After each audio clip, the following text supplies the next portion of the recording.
tuned in to the Crispy Noodle Podcast You realize what you've done? with Rich Liebig The real gangster plays his cards right. and Michael Costanzo. What was that you just read? Let us be the Crispy Noodle in your vegetarian salad of life and boring news. Good times, noodle salad. The point is, you now have the ability to be happy. And now, here's Rich and Mike on the Crispy Noodle Podcast. Woo! Yeah! How you guys doing? What's up, everybody? It's time for this week's episode of the Crispy Noodle Podcast. Let us be the Crispy Noodle in your vegetarian salad of life and boring news. Folks, it's our job to give you the most easy tidbits in the world of sports, entertainment, odd news, and whatever else we happen to stumble across. Isn't that right, Mike? That's right. You never know what you're going to get here on the Crispy Noodle Podcast. That's right. We have a couple topics prepared for you in sports, entertainment, and odd news, but we will still venture off beaten paths, go off tangents in an hour or so podcast. Thank you guys for tuning in on another crazy episode. Let us be the Crispy Noodle in your vegetarian salad of life and boring news. I am still excited. God damn. Yes. I'm still so excited to hear the official intro, to get back into the swing of things, get back in the saddle. Giddy up. You sound like Kramer. Giddy up. Giddy up. We need to burst through the door. We do. We need a Kramer to just burst through the door. Yeah. Well, I'm sure as things become more normal, we'll have guests back on the show. Oh yeah. We used to have our regular recurring, cast of characters. We got to get them back here as well at some point. Yeah. So, that'd be good. Yep. So, when everything eventually goes back to normal, we'll be hitting you guys up with guests and stuff. But yeah, this is now week 2. I don't know what you want to call the draft, because technically the draft was our first. The draft was the first. Yeah. Normal time we got together. The first time we got together, but not the first podcast. Yeah. Last week was the first podcast back together. This is week the second. 2.5. Sure. Week 2.5. For those keeping count, this is actually episode 350. Oh my gosh! Yeah, that's right. Yeah, big milestone. This it was supposed to be the 7th anniversary. Whoops. Of the podcast, and we went on a little 53 episode tangent. Yeah. So no big deal. Just 53 episodes of a side project. No big deal. During a massive pandemic. Just a year plus of a side project. Yeah, no big deal, right? But 350, Rich. Congratulations to us. We've Yeah. been doing this for now like over 8 years. Yeah, right. Yeah, it would be 8 years in some way, shape, or form. Yeah. Yeah. So, a little annoyed that the count got messed up, because we'd be over 400 by now. So it depends on how you. It depends on how you count the crispy noodle, crispy compact communique. Yeah, we could view it as a sideshow, or It's viewed as a sideshow. I think Yeah. everyone wants to sort of tuck 2020 away, and they're kind of like, let us never remember that forgotten year. It's like one of those like sidebars in history, where it's just like, by the way, this happened. Yeah, and then move on. And then move on. Just be aware and then move on. Right. It's a sign that things are starting to get back to normal. There's a thing we're going to talk about in sports that correlates to that, so I don't want to spoil that. So more on the COVID easing back into normalcy in just a little bit. But before we do that, Mike, any thing happening with you in Costanzo country? What's new? Yeah, I'm playing video games. That's not new, but No, it's not new. But no, I just finished a video game, It Takes Two, from the developers who did the Prison Break co-op game A Way Out. We played that together, Rich. A Way Out. Yeah, I remember that. That was pretty fun. Yeah, it was really fun. And so this developer sort of has this shtick now where they only make co-op games. So like A Way Out was strictly co-op. It Takes Two is strictly co-op. Is it local? Yes. Or network? It is local or online. Oh, there you go. And a really cool thing about it, if anybody has a PlayStation 4 or PlayStation 5, all you need is one copy of the game. Because then the other person can download like a special like demo version and play through the game with someone who owns it. So like I own the game, so if me and you want to play, or like me and my brother want to play, we can do that because I own the copy of the game. But about the game specifically, so what I love about this game and this developer is that they force you to really lean into the co-op aspect. So I play with my girlfriend. She's been getting into games the past year or so because I'm a big gamer, so she wants to play games and take part in some of my hobbies, which is amazing. Thank you. Thank you, God. Thank you. Thank you. Look, you got to take the victories, right? Yes. But what I love about this game is that it really empowers both players because in a lot of co-op games, one person can carry the group. One person does all the shooting, one person does all the puzzles, yada, yada, yada. But what It Takes Two does in a unique way is that each and every level, each character has unique abilities that the other person doesn't. And because the game is actually about a relationship, but this married couple is going through like a rocky part in their relationship, and they get turned into little toy dolls, and they have to work through the relationship struggles, and the levels relate to the relationship struggles. And so in one level, the one character has a nail gun that they can shoot nails into the wall that the other person can use a hammerhead to swing from in a platforming section. Or in another level where they're focusing on the one person's hobby, they can become a plant, and then the other person is in charge of watering the plants and fighting off the fungus that's attacking the garden. So they each have unique abilities that complement each other but are completely unique. So you have to focus on each other's strengths to help out the other person. And it's so smartly done that one person can't do everything. Yeah, I remember when we were playing A Way Out, I liked the integration of the two characters. Right. And I guess it would be a similar setup. Because, there are some parts where... I would do nothing and you had to do something specific. Yeah, it takes that. You can't have just one person, bully through the game. Right, exactly.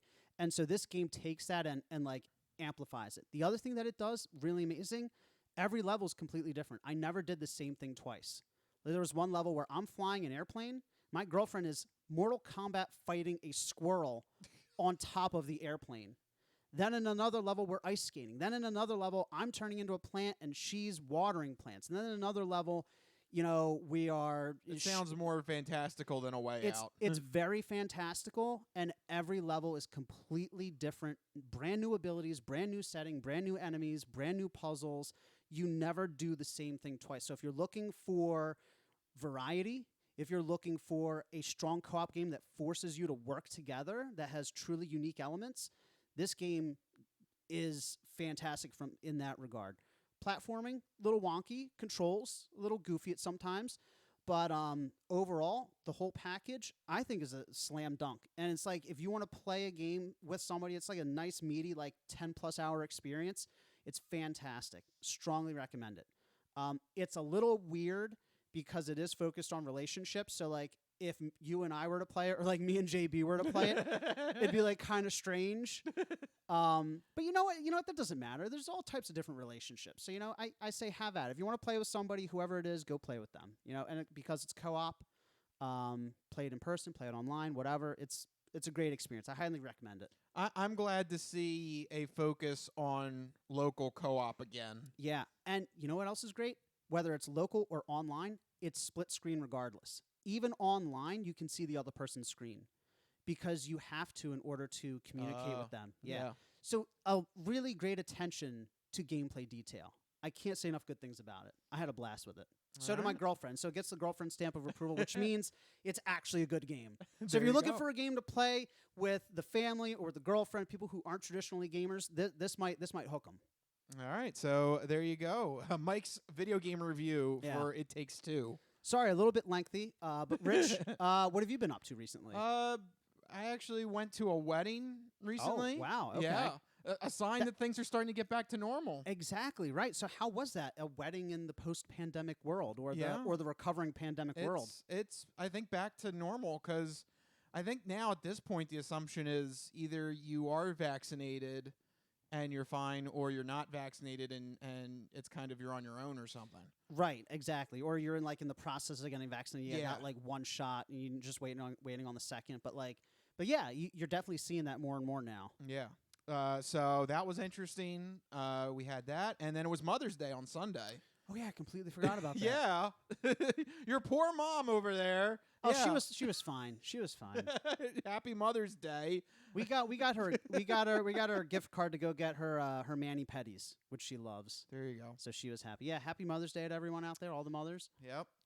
We went to Phil's actually, just Oh, right here in nice. Ambler. Oh man, it's been a minute since we've been to Phil's. Yeah. How was it? Was it still It was great.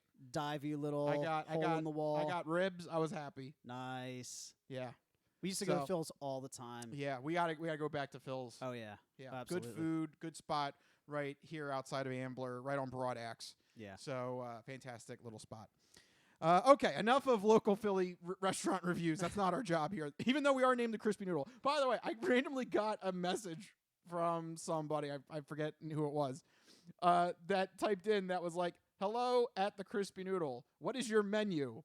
Wow.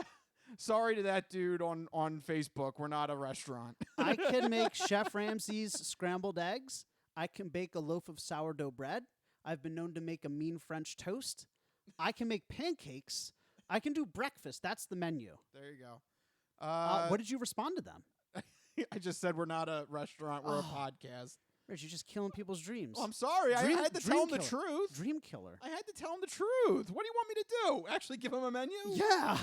Poor guy. See how far it goes. I want to see if he would like actually try to order something from us. Oh, no, I got to that's- tell him the truth. No, unfortunately, that's been happening to us our entire podcast career. Yeah, but I think that's the first time I actually got a message. That's the first time. Yes.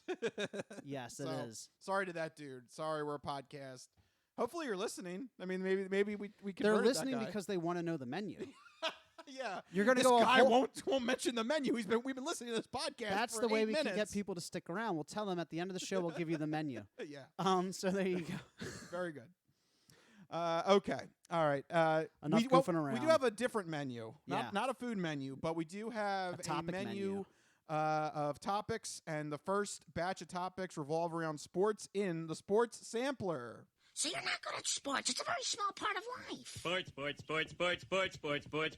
In your face. Ha ha! Sports coming at you in your face, and we're going to hit a couple topics in 2 minutes or less with the 2-minute drill. You ready, Mike? I'm ready. Let's do it. All right, the clock is armed. Go. What do you have, Mike? In the 2-minute drill, we have a little bit of football news. The Jacksonville Jaguars are continuing their rebuild by signing another key contributor on offense, Rich. They are bringing in Tim Tebow. That's right, Tim Tebow's back. However, Jacksonville isn't signing the former quarterback as a quarterback, but rather they're bringing him in as a tight end. Does this make any sort of sense? I mean, it makes sense from an alliteration perspective. Tight end Tim Tebow. Now I know why. There you go. No, I think it really just has to do with Urban Meyer. Really? He's the head coach of the Jacksonville Jaguars. They were together at the University of Florida. If anybody can squeeze some sort of usage out of Tim Tebow, I think it's Urban Meyer. And why not? Give him an experimental contract, see what he can do. I mean, I know Tim Tebow has a bigger build. He had a lot of rushing touchdowns in the NFL and in his college career. So maybe they're hoping that he can use some of that offensive skill position ability. But can he catch? Like, as a tight end, you have to catch. Yeah. You can't just run. He only has one career NFL target, and it was Mark Sanchez overthrowing him. Well, I mean, that was just bad quarterback play. Yeah. So we don't know. It's a see. big question mark. I mean, my analysis is I think he's a camp body. Yeah, I that's don't, it? They're not going to keep no, him on the don't, roster? No, I don't think he makes the roster. How long has he been out? He's been out of football a few years now. 9 years, yeah. He's been out of football 9 years? Eight Where or have I 9 been? years, yeah. Where have I been? It's been a while. Yeah, no, he's a camp body. Yeah. Well, we'll see. We'll see. It's it's an interesting move nonetheless. So hopefully the Jacksonville Jaguars, maybe they see something that we don't. Yeah. You know? You're right. The college coach is the guy to bring it out of him. Right. If there's anybody that's going to do it, it's going to be Urban Meyer. So I'm very interested to see if he gets another shot with the Jacksonville Jaguars. And there you go. Buzzer means we're done. There you go. That's it. 2-minute drill. 2-minute drill done in 2 minutes. Yeah. But you know what's not done? It's just starting, Rich.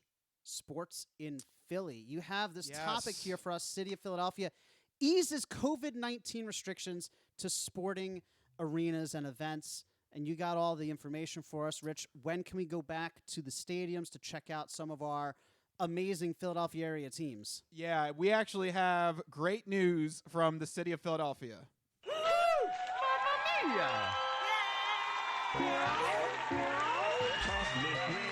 Boobies. Boobies.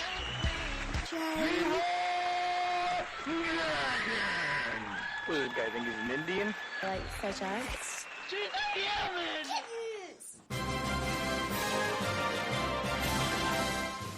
Yeah, it's been a while since we played the Win music. Yeah. Yeah, it has been. So, yes, we actually have positive news from the city of Philadelphia. This comes from the Philadelphia Inquirer, as the city of Philadelphia is going to ease COVID-19 restrictions to sporting arenas. As of right now, as of this recording, we're stuck at 25% capacity, which for an average Phillies game is around 10,000 fans. Okay. But that's about as much as they can sell. Yep. But starting May 21st, the capacity will increase to 50% at the sports stadiums. Wow. And then the plan is on June 12th, full capacity at the Philadelphia sports stadiums. So I mean, I think that's ambitious, but you know what? I don't think it's impossible. So just on a whim, I really quickly researched the percentage of the population that's received COVID vaccines. And Pennsylvania, currently, at the time of this recording, 53% of Pennsylvania have received at least one shot. There you go. So you figure about in another month's time, you could have a good portion of the population, maybe at least half the population of the state fully vaccinated. So you're at that point where you can maybe start implementing things like this again. I mean, that would be a huge step. It was one of the first signs that COVID was going to be this bad is when sports leagues started to shut down, started to delay games, started to reduce the number of people allowed in stadiums or outright, prevent people from attending games. So it would make sense to bookend it with the final reopening of big events like that. Yeah. So I think that's a good button to put on that. Yeah, because you're right. That's was when it the became first serious. Like when they were like, no March Madness, we were like, uh-oh. Yeah. Because What is happening? You don't just shut down an event like March Madness. Yeah. You're right. That was the first big domino to fall, and it was like, ooh, this is getting serious. Yeah. So on the flip side, now that we're talking about full capacity at Philadelphia sports stadiums, is this the last barrier to break to start reopening Philadelphia to normalcy? I think it is. Yeah, I think we still have to be cautious, because we don't want to relapse. No. Right? So, until June 12th, we have to play it safe. We have to take it seriously, because if the goal is, if we want to do stuff like that, we have to do what's necessary. We still got to be careful. But hopefully that will give people incentive, to do what's necessary, because, how awesome would it be to finally go back to a Phillies game or to go to concerts or to just, hang out in, big settings again, go out with a group of friends to go to the ball game or a movie. Yeah. So concerts, that was another big announcement over this past week. Announcing all these concerts coming back. MMRBQ, 2 Genesis shows. Right. That was just like, wow. Yeah. All right. Things are starting to come back. That's the incentive. That's the goal. If I want to go to a Phillies game at some point. Yeah. So we got to get this in order so we can go have a cheesesteak and some crab fries at a Phillies game sometime this summer, Rich. Yeah. It's been far too long. Been too long. Far too long since we've been down at the South Philly Sports Complex. But yeah, this is great news coming from the city of Philadelphia. Yeah. You love to see stuff like this. Yeah. Definitely a sign that things may be starting to go back to normal. And then I want to just include this note as a final button on this topic, because this is something I think maybe a lot of people totally forgot. In response to the news, Joe Girardi had a great sentence that he told the media. He told them that, hey, guess what? This is going to be when, if this plan stays concrete and it happens, that after June 12th, it will be the first time that he will hear a packed Citizens Bank ballpark rooting for the team that he's on. Because, first off, he was the Yankees manager when they won in 2009, so They got booed when they came here. Of course. But then for the Phillies, he was hired before the 2020 season, so he never had a fully attended baseball game in Philadelphia. Right. Because of COVID hitting right in 2020. Right. Yeah, it'll be great for, and that's a great point, it'll be great for not just the Phillies, but, I mean, because you assume after baseball, the other sports will follow shortly thereafter. This should be good timing for the NBA playoffs, too. The Sixers NBA playoffs are hoping to make a deep run. And Philly wants to get those stadiums open for the Eagles. Yep. Because that's the moneymaker in Philadelphia. But no, it's a great point because not just like managers and coaches, but what about all those young players that were drafted that just came into these leagues last year and had a completely abnormal first year, in professional sports. So all these young guys, Phillies, Sixers, Eagles, now they'll be able to get the full experience. It'll be their first opportunity to play for an actual Philadelphia crowd, which is, Philadelphia's got the best fans in the world. Yep. So, or worse, depending on your perspective. Yeah, depending on where you are. You have to put an asterisk on that. Depending on where you are in the dugouts and the bleachers. Yeah. Exactly. Yeah, which side of the field you're on. Right. That's what it depends. Right. So, nevertheless, great news coming from the city of Philadelphia that we're on track to have eventually full capacity at Philadelphia sports stadiums. That, considering where we were this time last year, seems like a miracle, I think. Yeah. I mean, just going back to last year, not only were we doing the podcast virtually, but I mean, like, things like, I remember baseball just having a hard time coming back. They couldn't even get on the field. Yeah. Like, we were talking about how it was getting close to the All-Star break, and weren't they like not even playing? Yeah, it was looking very dire. Right, so you go from not even playing to potentially packing stadiums in a month's time. I mean, that's a 180. Yeah. So there you go. Great news from the city of Philadelphia. Very good. Hopefully a sign that things will return to normalcy. Okay, and then another topic that we're mentioning here. Not so great news. Yeah. Coming out of Green Bay. Yeah, again, the rumor mill is a-churning because there's more rumors coming out of Green Bay and the Aaron Rodgers situation. It's about to get all stupid up in here! Oh, yeah. It's just one thing after another. Okay, where to begin? Yeah. So now we're hearing... it's weird. We're just hearing sides from everything. There's a report that came from Ian Rappaport that Green Bay made Aaron Rodgers an offer that was larger than Patrick Mahomes' contract on a yearly basis, but it wasn't guaranteed money, so that's why Aaron Rodgers said no to it. There's a report saying that the Broncos are the heavy favorites to trade for Aaron Rodgers if that indeed does happen. There's another report saying that came out today on ESPN's Greeny saying that the Raiders could be a team that's hot to trot for Aaron Rodgers. Right. It is just crazy. It's like every morning it's a different rumor that's lighting up sports talk.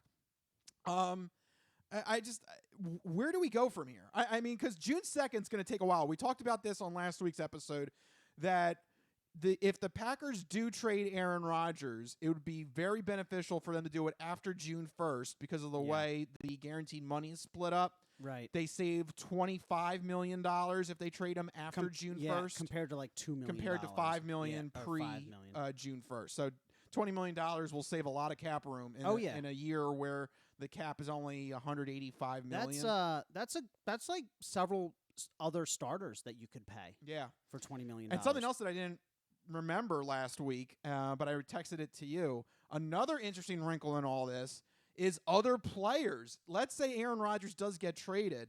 What do you do with Devontae Adams, who becomes a free agent after 2021? If Rodgers gets traded, you can actually pay Devontae Adams. But he's not going to want to stay with the team, though, unless Jordan Love is, the real deal. Devontae Adams is going to say no to a top 5 wide receiver contract? Well, he'll be an unrestricted free agent. He could get it anywhere. Yeah, he'll be unrestricted. But the point is Green Bay would have the money to pay him if they want to keep him. Yeah, I mean, if they do the post June 1st trade. So this is what I'm thinking. I'm thinking that all the rumors seem to be coming out of the AFC West. Yeah, what is happening there? One of those teams wants a quarterback, and it's interesting because neither team really addressed quarterback in the draft or free agency. No. I forget who signed Teddy Bridgewater. That doesn't count. Or was that? Am I thinking? That was Broncos. Broncos. That doesn't count. You can't convince me that counts. Teddy Bridgewater. He's a serviceable backup, but they want somebody to actually be a top tier quarterback for them. You have these rumors coming out of both these camps, and I think what the Packers should do in this case is they should try and spark a little bidding war between those guys. If they are looking to trade Aaron Rodgers. If they are looking to trade him, and I think they'd be foolish not to, because I've made this point numerous times on the podcast that you cannot win with quarterbacks on large contracts. And if they truly are offering him Patrick Mahomes money, okay, they sign Rodgers. Devontae Adams becomes an unrestricted free agent. With what money are they going to sign Rodgers' top receiving threat? Yeah, they wouldn't be able to, but do you think that maybe there's a perception that you need to go in one last time for 2021? No, because that time was 2020. They went 13-3. They led the NFC. They had one of the top offenses. They had a great defense. They had great running, great passing, great receiving, and they couldn't get it done. And I know they made bad decisions in the playoff games, but windows in the NFL are very small. And you don't want to commit $30 to $40 million a year for a 38-year-old quarterback, and then have no money to continue building around him. It's how you end up in the same position as the Saints. It's how you end up in the position of the Falcons and pretty soon the Seahawks and the Chiefs, where you have all this money devoted to quarterbacks and you can't afford to keep top-tier talent around them. And you start to see it's what's happening to the Eagles right now. So I guess you would be on the side of just blow it up. It's time to start with Jordan Love. Rodgers is 38. Mm-hmm. Okay. We know that quarterbacks making it past 40 is the exception, not the rule. If you want to continue to keep young talent, you need to be able to put yourself in a position where you can pay them as well. And this upcoming year, the cap is, I think, $180 million. Yeah, 180 and change. If Rodgers wants $30 to $40 million, where's the money? Yeah. They only have $2 million worth of cap space. Where's the money? I know you can restructure it and you can backload it and all this stuff. But, I mean, at this point, Aaron Rodgers, he doesn't even seem willing to renegotiate. At this point, he doesn't want to be a Packer. Yeah. No, I mean, to put it simply, some of the way he's been acting. He does not want to be a Packer anymore. He's got a future career in jeopardy and State Farm commercials. So why put his body through that rigor when he's already got the Super Bowl, he's already got the MVP, he's already got the honors and the accolades and the records and the money? All right, so here's something else that we mentioned on last week's podcast, but we haven't yet on this week's. Right. He could retire. If Green Bay says we're not trading you, we want you to play for us. He could, if he's really that frustrated, he could retire. He could walk away. That's why the Packers need to trade him. And the problem with the situation is that they don't really have a lot of bargaining power. But the way they get bargaining power here is an interesting report that you sent to me that they say that Jordan Love isn't ready. That was another report that got released. Which to me, I forgot about that. There's been so many reports. Too many reports. But to me, that screams BS. Because you don't draft a guy in the first round, let him sit for a year behind one of the best quarterbacks in the league and say, he's not ready? No, that's a report coming from the Packers organization to try and spark a bidding war between the Raiders and the Broncos to make it seem like they really have to pry Rodgers away. They got to give him 3, 4 first-round picks because they really want to hold on to Rodgers. This is smokescreen stuff. And I know who it's coming from because I back-traced it. So you think this is a massive conspiracy? I think it's a massive conspiracy. Do you really believe Jordan Love isn't ready?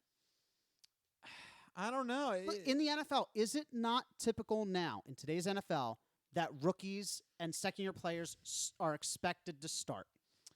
It is, but it still could be to the detriment of a player's development. But what better time to throw him in there then when you have players like Devontae Adams, when you have that ground game, when you have a steady defense, would that not be the time to get his feet wet? It could be. This is what I'm saying. You trade Rodgers, you get a king's ransom, you save the $20 million, you re-sign Devontae, you bring in more free agents, you bring in offensive line depth. This is the perfect situation for a young quarterback to take the reins. The Packers have learned nothing from the Brett Favre incident, and they are dangerously close to repeating it. That's all I'm saying. You know, that's interesting. You bring it back to Favre. I actually heard on one of these morning talk shows that apparently Brett Favre, when he was the end of his career with Green Bay, and he did the whole retiring, coming back, and demanded to be traded, that they said, all right, your top two options are either Miami or New York. Which team do you want to go to? And he said Miami. And they go, okay, we're sending you to New York. So, you know what? It wouldn't surprise me if Gutekunst over there in Green Bay doesn't have a similar flair and is like, you know, which team you want to go to? You want to go to the Broncos? Send him to the Raiders. Send him to the Raiders. Yeah. Causing all this trouble for me. There you go. Go to the Raiders. I could definitely see them doing that. It's you know I do not have a particular love for the Packers. I've always said that they're a terrible team masked by phenomenal quarterback play.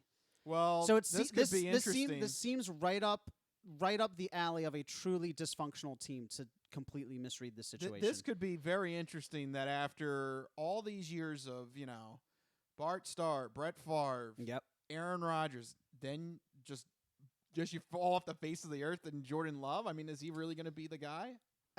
We don't know. Yeah. At some point, this is the thing. Everyone was like, oh, how can we give it to Rodgers? Brett Favre is so good. They got rid of Brett Favre.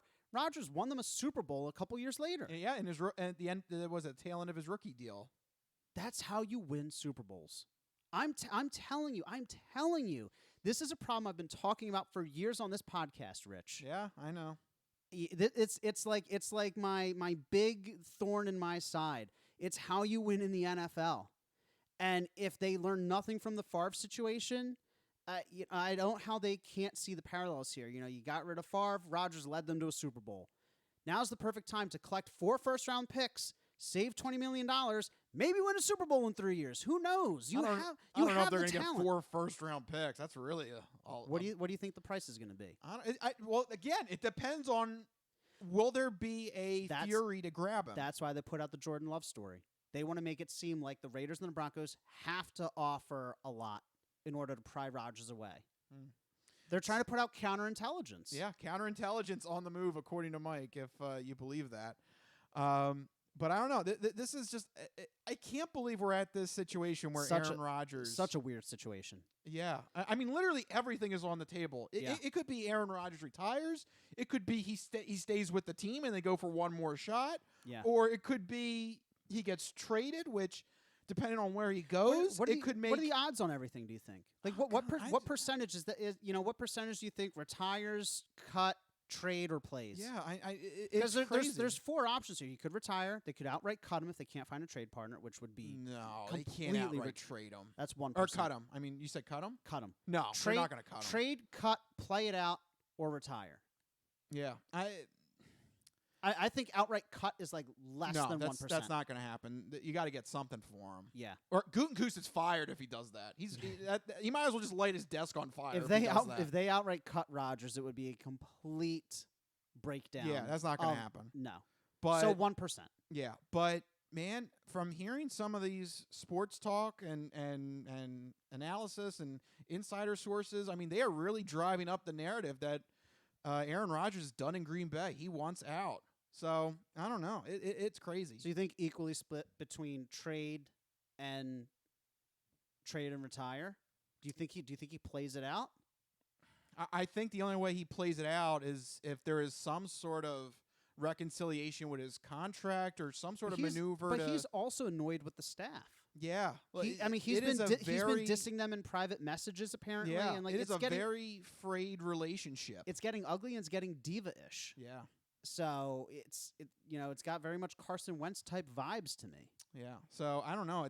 And we've had analysis analysts say that it's more than 50-50. He's done in Green Bay, which is bizarre to me. It's shocking to think, but we also thought that Brady would never play for another team either. Yeah. Welcome to the whole new world here in the NFL. Yeah. But there you go. That's what we have for you in the Sports Sampler. Man, it is crazy times right now, whether it's Philadelphia or Green Bay. It is nuts. But there you go. We're going to take a little bit of a break because we're going to refill our waters and get back to it with entertainment news and then the non-fortune cookie odd news still to come. Don't go anywhere. We'll be right back here on the Crispy Noodle Podcast.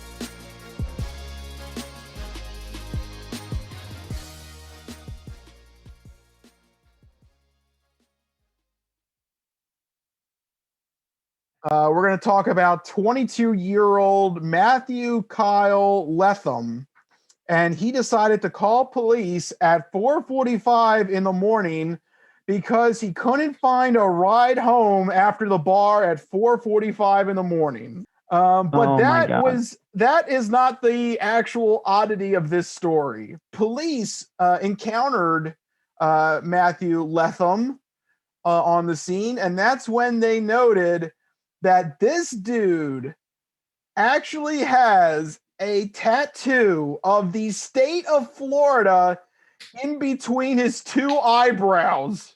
Oh my God. Yes. And I have his mugshot. So here we go. He's literally Florida Man. Yes. He's like a superhero Florida Man. And that is like his logo. He is Mr. Florida Man.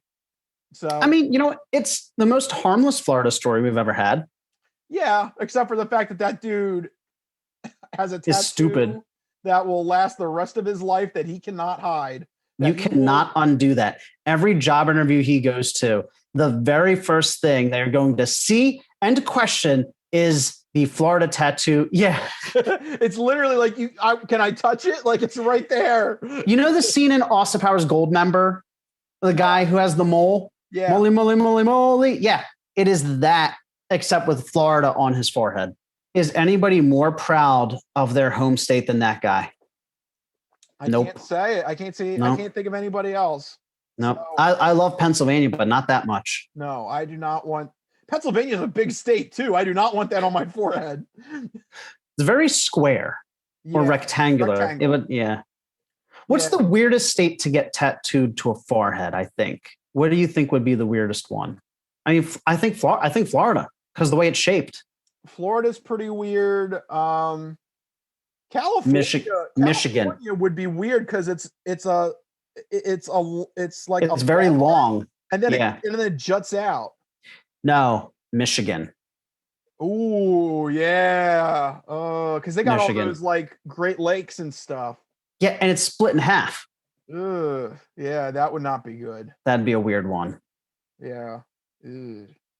Alaska. Oh, Oklahoma. I was going to say Alaska. Oklahoma, you have to get the box, and then you have to get that little dinky panhandle that goes the other half of your head. You're literally making yourself a unibrow, and then like it has like a little hat on it. Yeah. Ew. What about Alaska? You have that whole chain of islands coming off the side. It's going to like go around the side of your head almost. Yeah. This is the dumbest conversation we've ever had. In 8 years of podcast, I think it's safe to say that talking about the weirdest state to tattoo to your forehead, probably the dumbest thing we've ever talked about. It's 2021, man. And we were like actually analyzing. You're like, oh yeah, and the islands, and we're like, yeah, that makes sense. There's something fundamentally broken with us, Rich, in 2021. It's 2021. Nothing makes sense anymore. It's that pandemic. Simple. The pandemic's gone on too long, Rich. We've hit a breaking point. Yeah. All right. Next week we're both going to show up with states tattooed to our foreheads. Dear God. if you go to Taco Bell at 3 a.m, this is what you're going to get.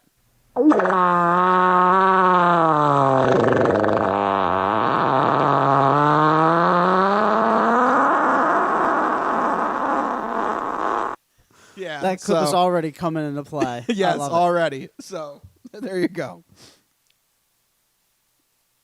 Stop. What happened? The thing went on. Well, how did that turn on? I don't know. The fart sound. The fart sound turned Amazon on? I think the fart sound turned on my Echo. What the hell? I don't know. It turned on. What are you doing, Jeff Bezos? What are you into? Bezos, he's listening to fart sounds. He's listening to our fart sounds. Oh, my God. I changed the trigger word to fart. I got to fart at it now. I don't know what happened. That's really awkward. You're going to have to... Excuse me. Excuse me. How can I help you? You may need some bowel. Do you want me to automatically order you Pepto-Bismol? I don't know why. I don't know why I'm talking to it solely through farts now. It actually, you fart into it. Fart once for yes and twice for no. No. Actually, you fart into the device, and then Amazon can determine what medicine you need. Oh, right. Wow. That's next level right there. Or what you've been eating and what you want to reorder.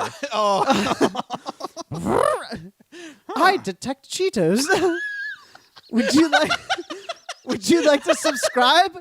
Would you like a bulk order of Cheetos? Oh, yes, please.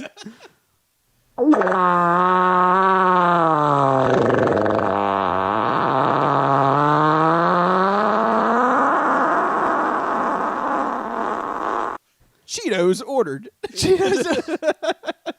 That story took a turn. Yeah. Cheetos ordered.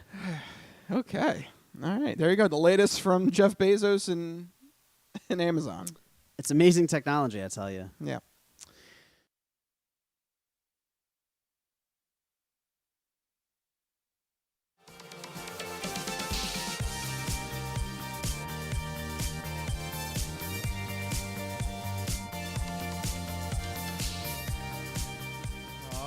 Yeah, we are back here on the Crispy Noodle Podcast, jamming it up with a little techno.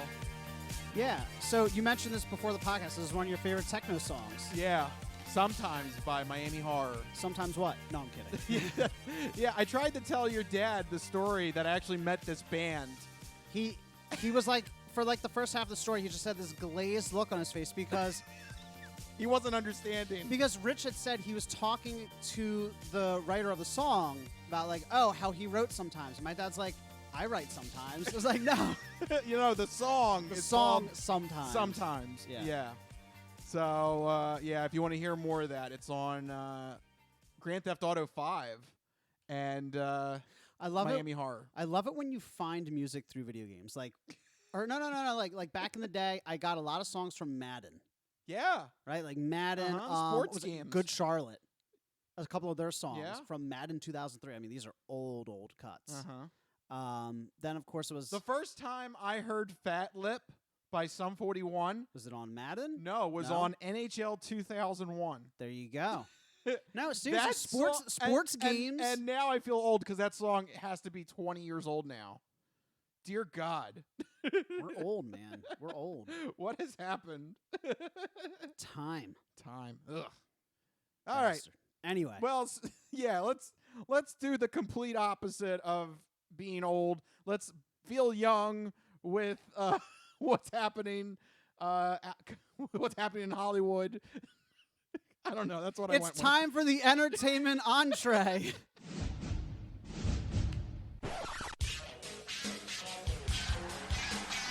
And now, the latest in movies. The Simpson guy writes to movies. Dear Die Hard, you rock. Especially when that guy was on the roof. Music. I know what that is. That's music.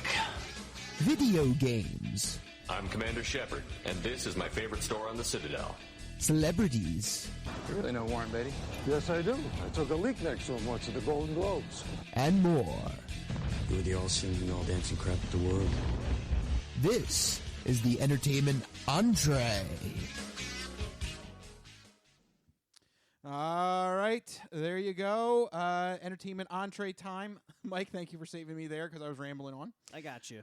But let's do the first part of the entertainment entree where we let you know things that are coming up with TV and video games. It's time for Mike's This Week in Entertainment.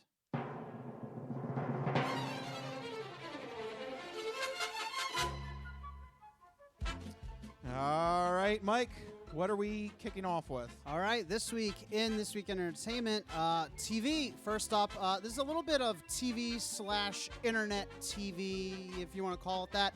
Dark Side of the Ring and Dark Side of Football. Rich has been pitching Dark Side of the Ring for months and months now, yes.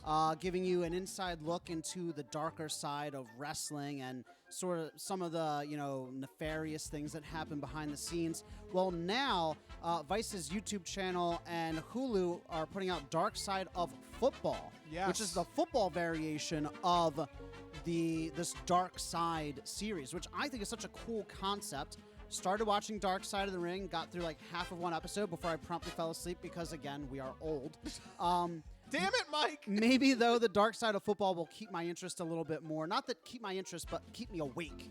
Well, I think you'll like the Dark Side of Football because that meshes the idea of Dark Side of the Ring with your favorite world of football. Right. The first episode is free on YouTube, so you can go watch it. It's about diva wide receivers, but more particularly about the career of Chad Johnson, also known as Chad Ochocinco. Chad 8'5". Yep. And I think it's great. I think it's worth a watch. Okay. And if you just like these, tales of maybe things that you didn't quite know 100% of, this is right up your alley.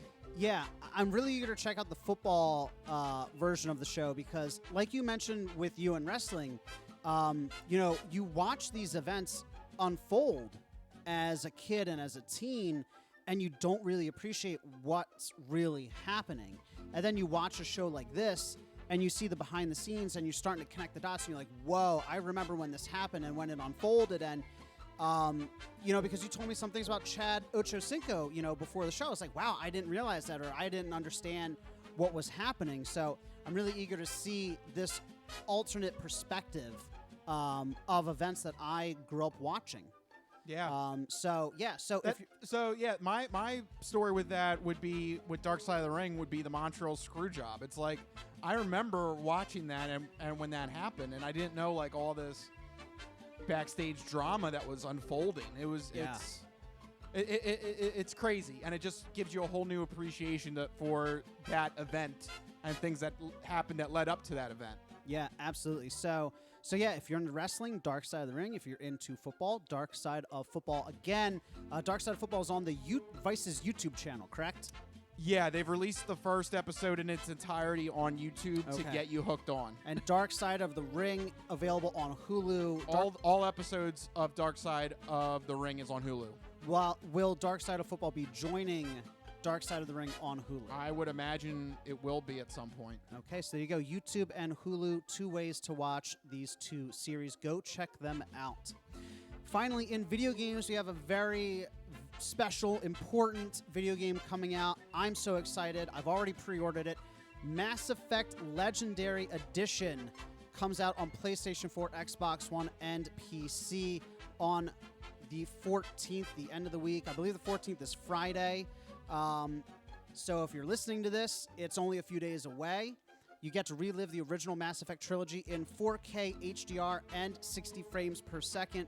This edition includes all the DLC and promotional content for all three games. It streamlines the character creator across all the games, so you have one Shepard across the three. You don't have to put in the weird face code and try and recreate your character. Yeah. It works across all three games. Yeah, you don't end up with a Shepard with a weird nose or anything like that. It was always the worst. It also unifies the look of the elements of the game, like the heads-up display, the menus across all the games. Updates the combat of the first game, which was a huge problem point. And it also adds tons of visual improvements, audio fixes, and lots of bug fixes for legacy bugs and glitches. So no more spinning heads and weird eye looks and awkward walking. They ironed out a lot of the issues. So I'm just really excited to play Mass Effect again. play it on a newer console with refreshed visuals and just relive it from start to finish with all the downloadable content plugged into the right spots.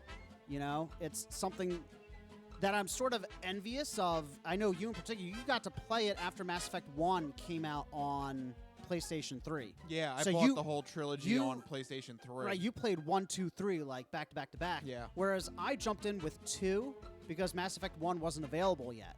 So I played 2, 3, and then I went back and played 1. And now I finally get the chance to go 1, 2, 3 like everyone else did. So I'm really excited for that. Will you be replaying the trilogy on PlayStation 4? I don't know. It's a big undertaking. Yeah, that's a lot of time to dedicate to another replay of Mass Effect, but I would like to. Especially since I think you've already done multiple playthroughs, haven't you? Yeah, I did one with, obviously because this is, one of those things where it's a kind of a choose your own adventure storyline. I did one with my pure reactions. Right. I did another playthrough as like completely renegade. Yep. I did another one where I was just like kind of BSing it. Like it was good. It was good to have multiple playthroughs of it. Yeah. It's definitely a game that warrants multiple playthroughs. So I'm excited to go through it again. Once again, that's Mass Effect Legendary Edition hitting PlayStation 4, Xbox One, and PC this Friday. Go check it out. And that wraps it up for this week in entertainment.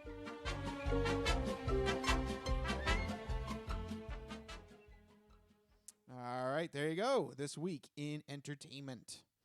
All right, now we got a little mini movie segment to wrap up the entertainment entree. A couple movie reviews here.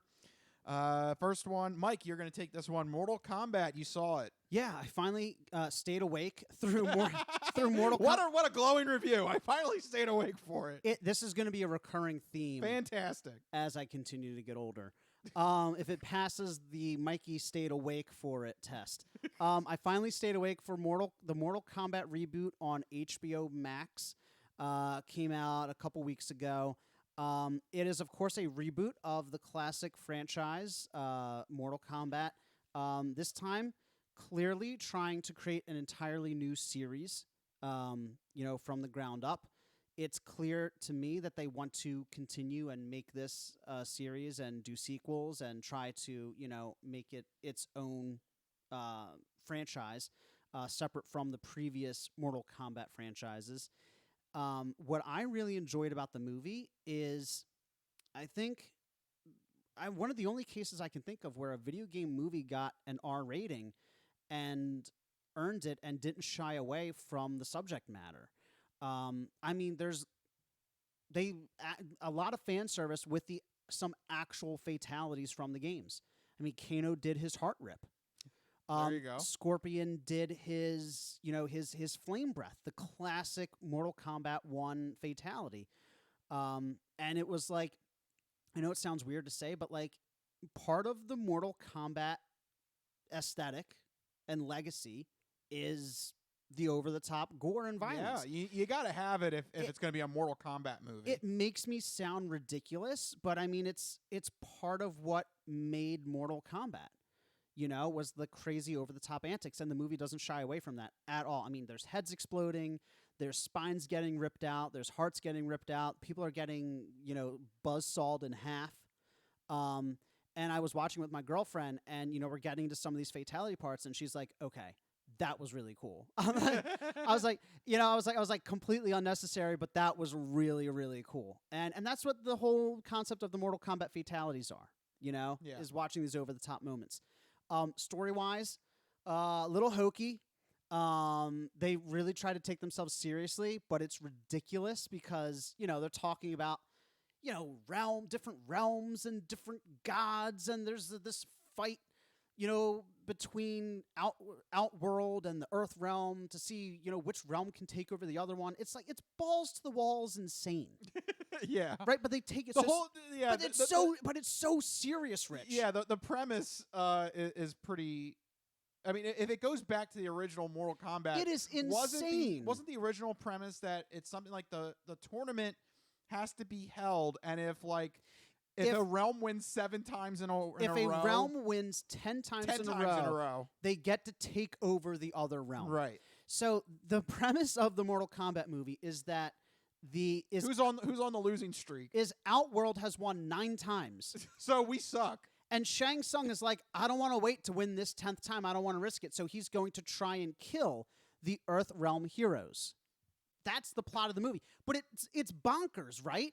They're like, you are the chosen ones. You are Earth Realm's heroes, and you have to go fight in this weird interdimensional, multi-realm combat tournament. And the one character, at one point, they keep misspelling the name of combat. Like, it's just, because they spell it with a K. It was like it was very... They wanted it to be so serious, but they also had that tongue-in-cheek, this is absurd moment. So it's very, very discordant when it comes to that. They want it to be serious, but you can't take them seriously. Yeah. But other than that, I did appreciate how the movie started and how the movie ended, because I don't think this is too much of a spoiler, but it's bookended by, which I think was a huge oversight in the original Mortal Kombat franchise, bookended by the Scorpion Sub-Zero rivalry, which to me, as a fan of Mortal Kombat, the early games, and anybody who's played Mortal Kombat know that those are the 2 big characters. Those are the poster characters for the game. Even though Liu Kang is one of the main combatants, nobody cares. No, everyone loves Scorpion and Sub-Zero. Everybody loves Scorpion and Sub-Zero. So they lean into the rivalry, and they go back all the way to the beginning of their history, which is really cool to see that on film and to see these 2 legendary warriors fight each other, before they became Scorpion and Sub-Zero. Yeah. So I'll just leave it at that. The movie starts there, so it's not too big a spoiler. Overall, I think it's a worthwhile watch. Go into it with the proper expectations that it's not going to be an Oscar-winning film. You're not going to watch it and go, wow, I've really had a revelation about, life and the meaning of humanity. No, you're in it to watch blood and guts. You're in it to watch cool combat, and you're in it to have those fan service moments of Kano ripping out hearts and Scorpion saying, get over here. That's what you're watching the film for. So if you go into it with the right perspective, you're going to have a good time. What? Was that the most ridiculous review? When Scorpion said, get over here, it really it spoke to me in the heart. I felt I needed to improve my life. It really spoke to humanity's desire to have that closeness. We all want to say, get over here to someone. Yes. And so get over here. And when we find that person to say, get over here to, that's what living is all about. Yeah. No, it's not going to have that moment. You're going to be like, oh, he cut him in half. That's what we're there for. So, like that Bill Burr, average Joe voice, oh, you cut him in half. Yeah. Whoa! That's exactly, yes. If you go into the Mortal Kombat movie with that perspective, it's like a solid 8 out of 10. If you go into it expecting Shawshank Redemption, you're gonna have a bad time. All right. It sounds self-explanatory, but sometimes you need to say it. All right, so there you go. Quick review of the Mortal Kombat movie. And one more mini review that we're going to talk about here is something that I know is near and dear to Mike's heart as well. Yep. He's a big Spider-Man fan. So something that is akin to the universe, and I use that very loosely, is the Venom universe, because there's going to be a sequel. Venom 2, Let There Be Carnage. Yep. Will be happening later in September. The trailer was released, and we both got to watch it before we started the podcast. I got to admit, I watched the first Venom movie, and I was not really... Forgettable, right? Yeah, I kind of don't even remember really what happened. I couldn't tell you who the bad guy was. Yeah, I remember, Tom Hardy as Eddie Brock. I remember him going constantly into the store. I remember the symbiote getting him. Yeah. But I really honestly don't really remember the specific details. It kind of was a very forgettable movie, in my opinion. It's forgettable. It's muddled. I thought it suffered a lot from inconsistent tone and pacing. And it looks, so this is my biggest takeaway from the trailer. It looks like it's very much in the same vein as the first movie, which, from a certain perspective, is a good thing, because Venom made a lot of money, and it did well for Sony. Yeah. So they want to remain, as close as possible to that formula, which, I'll have to admit, I chuckled at some points in the trailer, so it's obviously doing something right on some level. but the tone is still very odd to me because growing up with the cartoon, the 90s cartoon version of Spider-Man, Venom was a very intimidating figure. Eddie Brock was a very intimidating figure because he knew Peter Parker. He knew Spider-Man's secret identity. And so he would just appear. He would appear and he'd be chatting to Mary Jane on the sidewalk. He'd appear at Aunt May's house and be like, "Oh, Parker, I decided to drop by and pay your aunt a visit." That's very intimidating. That's very nasty and subversive. You know what's funny? I guess the modern equivalent to that would be the Negan storyline in Walking Dead. Remember, there's like a whole episode where Negan kind of takes over Rick's life with like, I'm going to teach Carl how to shave, and I'm going to cook dinner at your house, right? And he's just there, and there's nothing you can do about it, right? Yeah. So growing up watching that as a kid, I'm like, man, Venom is a boss, man. He's just up in Peter Parker's life, ruining his thing, threatening everything that he holds sacred. The problem is you remove Peter Parker from this equation, and you lose that element of Venom. He goes from being this threatening, insidious brute to this kind of like goofy, wisecracking. It's just very, for me personally, tonally inconsistent. Yeah. And I always, I don't, it's just weird to see Venom as trying to be a good guy. So it does happen in the comics, but that's not what people think of when they think of Venom. Like when you think of Venom, you think of Spider-Man's arch nemesis. Yeah. He's the antithesis of Spider-Man. He is the venom that will poison that's the point of the name. Yeah. So I don't know. I haven't really been following any sort of developments with this. Is there any future talk of possibly bringing Venom with Spider-Man? I just don't see the point of this franchise existing. So it's interesting you mentioned that. There were a few Easter eggs in the trailer that do lead some people to think there might be an eventual crossover. And just the way that Sony and Disney have been handling Spider-Man in general makes people think that eventually you might see a blending of these universes. So the one point a cop crunches up a newspaper and people are saying you can see part of a headline that looks like it reads Avengers and Nightmare, which might be an allusion to Morbius and the Avengers, obviously, of the MCU, which would be a pretty clear reference to the other universe. At another point, you see Carnage, or Cletus Cassidy at that point, crush a spider on a desk, which I saw that. Yep. I mean, come on, that's pretty clearly and obviously an homage to Spider-Man. Yeah. Right? But it could also be a message that, like, hey, fans, get that out of your head. This isn't happening. It could be. It could be that as well. There's also another moment, and I'm going to try and find this quickly here, where in another trailer, not the Carnage trailer, but in another trailer for Morbius, another movie coming out, the MCU's Vulture from the first Spider-Man movie makes an appearance. So that's a very specific crossover between the universes. You can't just take a character from an MCU movie and bring it into a Sony movie, Morbius specifically. And again, the Avengers Nightmare reference on the newspaper could tie into the Morbius thing somehow, some way. Morbius is a vampire in the Marvel universe. Another potential crossover there. And then you have to factor in the concept of the fact that Spider-Man and Doctor Strange will very explicitly be dealing with the multiverse. Right. Doctor Strange 2, the Multiverse of Madness. Spider-Man, what was it, No Way Home, I think it was. Two clear references to the multiverse. Spider-Man will also appear in Doctor Strange 2. They are giving them an avenue through which to either bring Venom into the MCU or Spider-Man into the VenomVerse.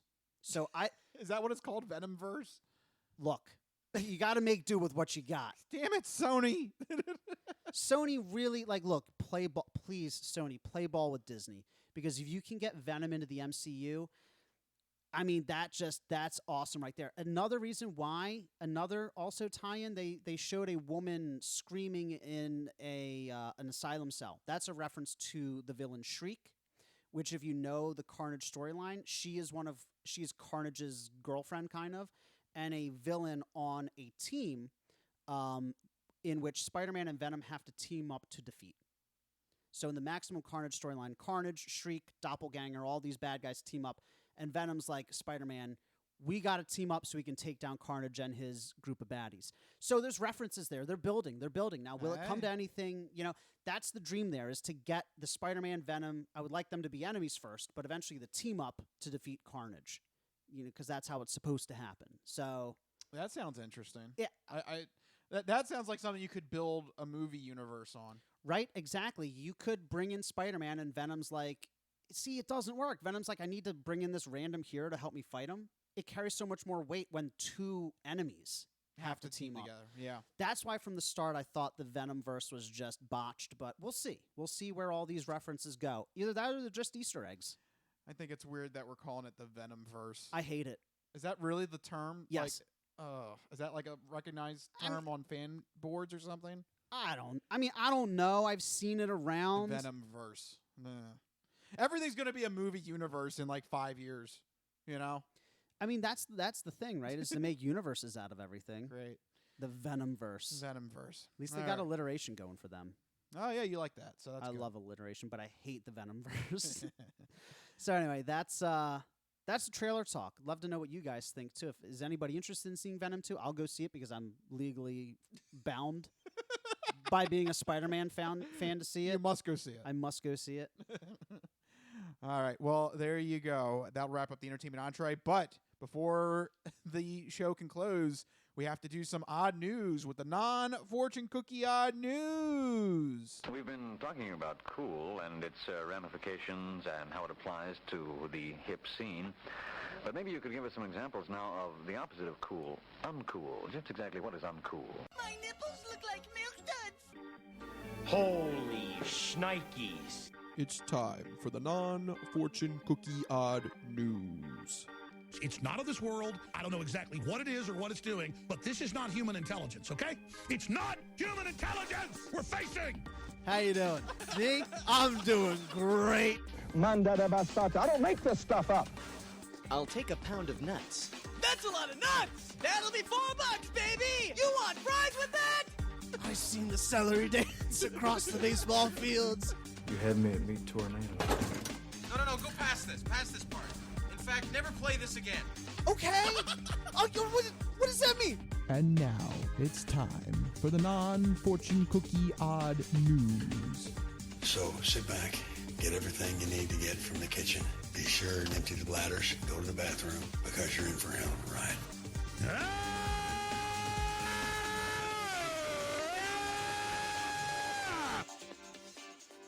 Woo! Odd news. That's right, everybody. It's time for the non-fortune cookie odd news. Here in this segment, Rich researches the news, he reads the news, and I react to the news. He finds all these wacky, wild stories and keeps them hidden from me, which ensures that you're hearing my genuine gut reactions to hearing these stories for the very first time. I don't know what's about to happen. You guys don't know what's about to happen. And even Rich doesn't know what's about to happen because these stories always take us down wacky and wild paths. Rich, what do you got for us this week in the odd news? Where are we going? What's happening? All right. Well, guess what? In this story, we are going to the wonderful state of Minnesota. I knew it. You need to stay up out the streets if you can't take the heat. Cause it get cold like Minnesota. Cold like Minnesota. Cold like Minnesota. Cold like Minnesota. Need to stay up out the streets if you can't take the heat. You need to stay up out the streets if you can't take the heat. Cause it get cold like Minnesota. Cold like Minnesota. Cold like Minnesota. It get cold like Minnesota. Yeah, little Yachty for you. I knew it. He was playing this before the show, and I'm like, why would you play that? He's like, oh, I don't know. I just found the song. Little bit of little Yachty for you. Coming your way. Little Yachty. Little Yachty. My boy. Okay. So I love everything about that because his name is stupid. Yeah. The song is stupid. But it's awesome. But somehow, it's so awesome. It's stupid, but it's awesome. So what as happened, far as I'm concerned, that should be the new state song for Minnesota. I mean, it should be. It should be, absolutely. Put it right there. There you go. Open and shut case. All right, but we do have an odd news story here from Minnesota, and it does have to do with movies. Oh, okay. So it's appropriate that it's coming right off of our little movie talk here. Yeah. The manager of a Minnesota movie theater was caught selling cocaine in bags of popcorn, according to local police. Run while there's still time. Everyone is smoking crack. But it's only a matter of time before they're overwhelmed. Run when you can! Yes. So a little bit of selling bags of cocaine. Yeah, a little bit of cocaine with your popcorn. Wow. Not butter. Not butter. Do you want the butter flavoring or the cocaine flavoring? What was that? Yeah, what was that? What's this I mean, do you want extra salt? What's the? Is this salt or cocaine? Yeah, right. I don't know. They just sprinkle it on top. Yep. So we have a picture here for the video feed. Ooh, fun. Of the culprit here. 39-year-old Jamie Lynn Hineker was named yesterday in the criminal complaint. That does not look like someone who would sell cocaine. No, she looks very happy. You want some cocaine? I love you. Can you buy some? Maybe that's the reason why she looks so happy. Definitely, but she doesn't look like a drug dealer. No. You know, she's just like a happy-go-lucky, relatively normal-looking person. I'm very happy because I love it. There's cocaine right behind me. You want some? She's happy because she's selling tons of cocaine at her job that probably doesn't pay very much because she's scooping popcorn. Yeah.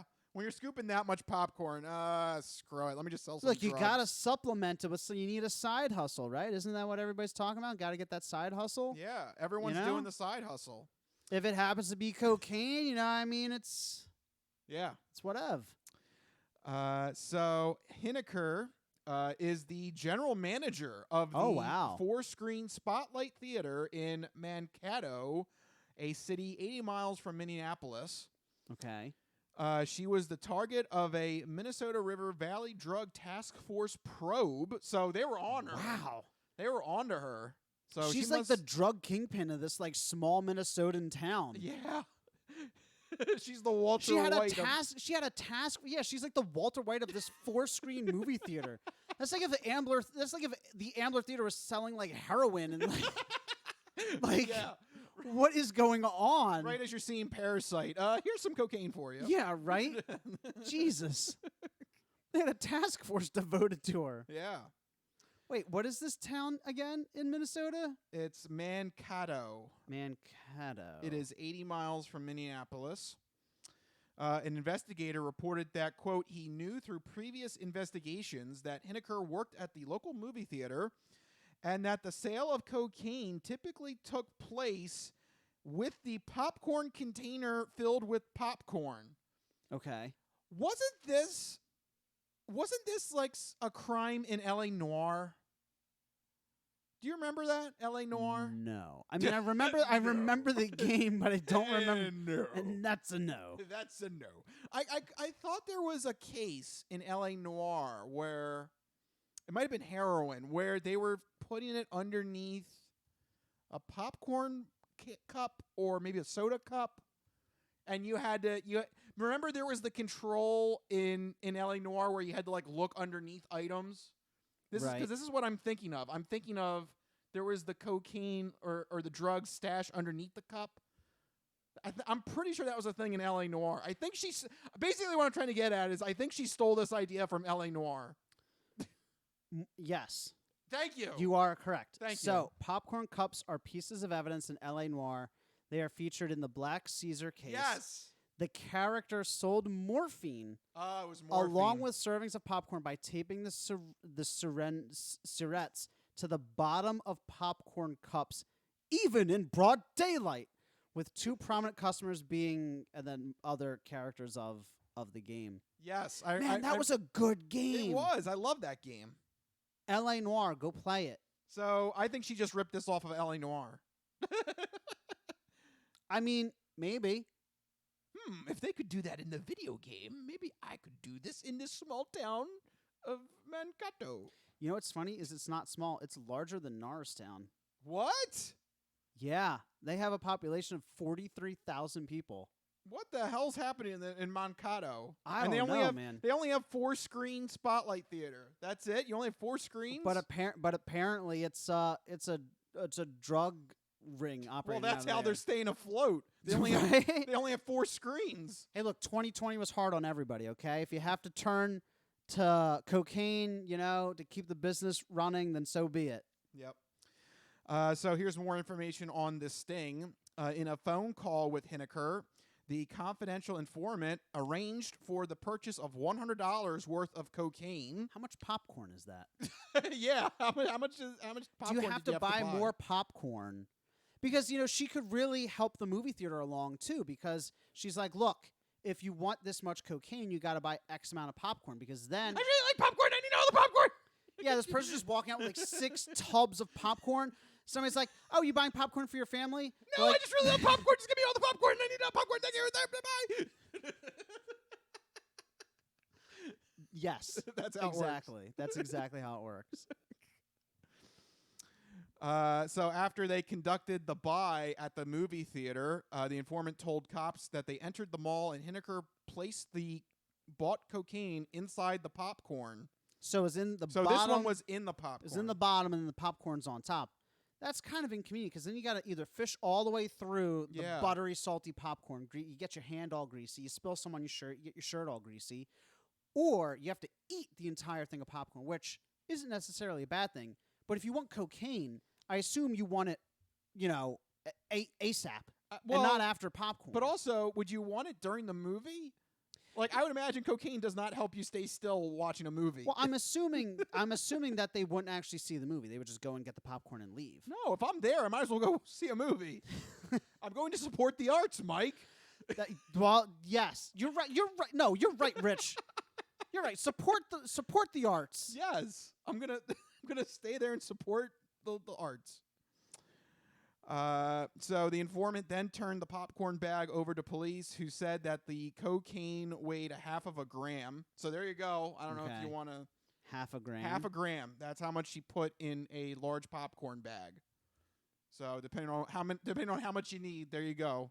Use that formula. Wow, that's like very light. If convicted, Hineker faces a maximum 20-year prison term and a fine of up to $250,000.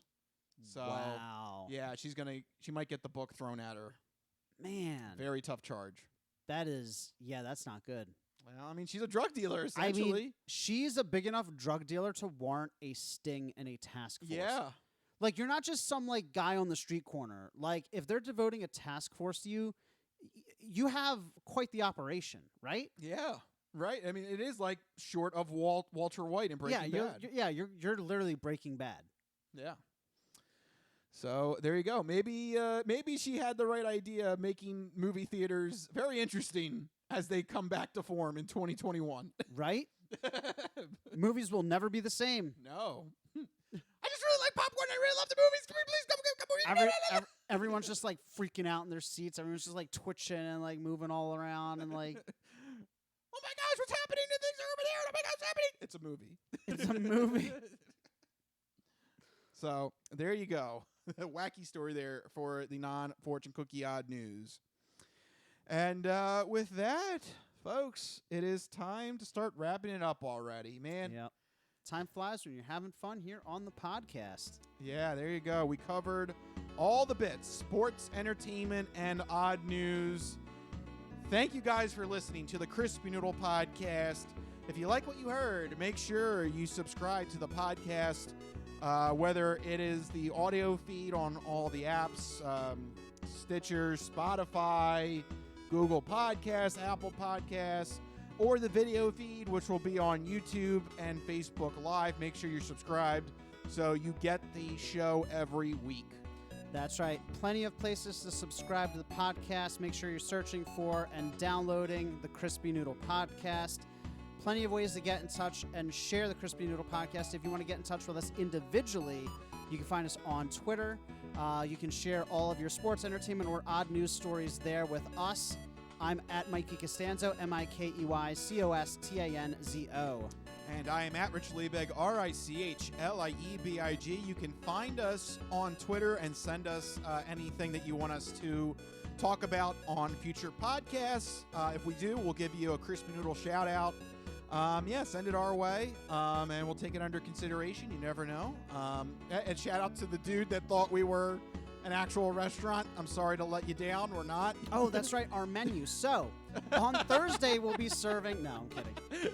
No, our menu is the sports sampling, the entertainment entree, and the non-fortune cookie odd news. Every week we bring you the best bits of all those things. Yes, the meal for your mind. The meal for your. Thank you. You do that part. Yeah, we're not an actual meal, but we are a meal for your mind. That's so. right. We feed the mind, the soul, the heart, and the liver. Wow, very specific. Very specific. Well, yes. there you go. As long as we make you feel fulfilled, we've done our job. That's right. We'll fill you right up. We'll stuff you. We'll stuff you silly. We got to end this show, Rich. Wow. All right. Mike just took it there. So on that note, I think it's time to wrap it up. This has been the Crispy Noodle Podcast. Let us be the Crispy Noodle in your vegetarian salad of life and boring news. I think that will do it. I love being back in person. Yes. So that'll do it. We'll see you guys next week. See you guys. Later. Bye-bye, all you fine peoples.